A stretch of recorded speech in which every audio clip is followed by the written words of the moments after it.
Ukraine. Zelensky says Vladimir Putin won't stop war until we all finish him. Here's a summary of the article. Your profile can be used to present content that appears more relevant based on your possible interests, such as by adapting the order in which content is shown to you, so that it is even easier for you to find content that matches your interests. Content presented to you on this service can be based on your content personalization profiles, which can reflect your activity on this or other services, possible interests and personal aspects, such as by adapting the order in which content is shown to you, so that it is even easier for you to find content that matches your interests. Information regarding which content is presented to you and how you interact with it can be used to determine whether the content e.g. reached its intended audience and matched your interests.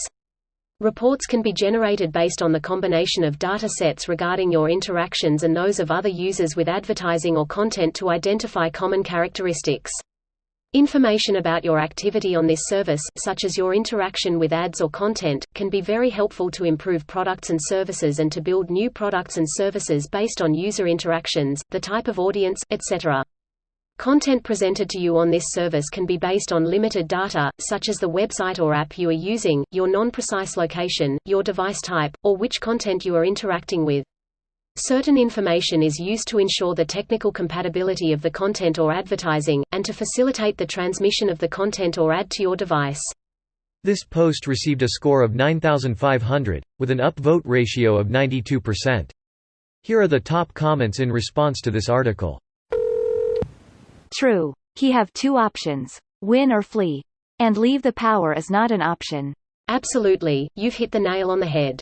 Winning is the only way forward for him. Fleeing or relinquishing power just doesn't fit in Putin's playbook. Not Putin's playbook but Russia's. Let's not pretend that Putin is the problem. Is the only problem. Right. Forgot to add, only. Thanks. Did anyone expect this war to last this long, given the extremely high casualty rate?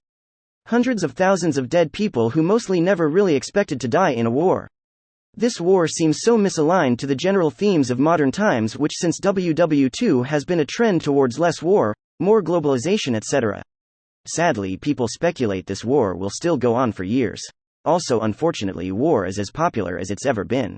Our nations still conduct war. All that has changed is the degree of separation. We wage war by proxy, by funding rebel groups or arming smaller nations with aligned interests.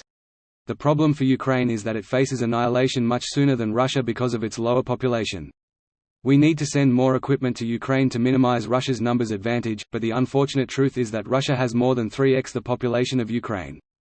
It is going to take a lot more support from the West for Ukraine to equalize the playing field. Russia is playing the long game, hoping that Western support will dwindle, and lately that seems to be working. We must prove them wrong. Agreed. I do wish our leaders would quit dicking Zelensky around. 61 billion from the US being stalled, 50 billion from EU being stalled. If they were thrown out of Ukraine within 1 year, for instance, they're less likely to bear a scar rather than if they erode under 4 to 5 years of economic hardship. I get weapons transfers are complicated, but we're going to start looking incompetent at some point. Let's be real. Russia is paying a lot of right-wing uprisings across Europe and the US. They're banking on these parties to influence the government to abandon Ukraine or at least kneecap the support long enough to win, and currently, it's effective. General Patton was right all along. Very true, and I like to think that people who actually pay attention to what goes on around the world have agreed with him for a long while. Remind me what Patton said about Russia in the 21st century. JK. But not really. What did he say? At the end of WW2 he wanted to stay and continue fighting the USSR. Communism is going to be a problem, so better to deal with it now since our troops are already in Europe and we have the atomic bomb, was his reasoning. This video was automatically created by Reddit to speech. The article and comments in this video were selected from Reddit according to their upvotes, and any paraphrasing was performed by smmry.com, without any human intervention.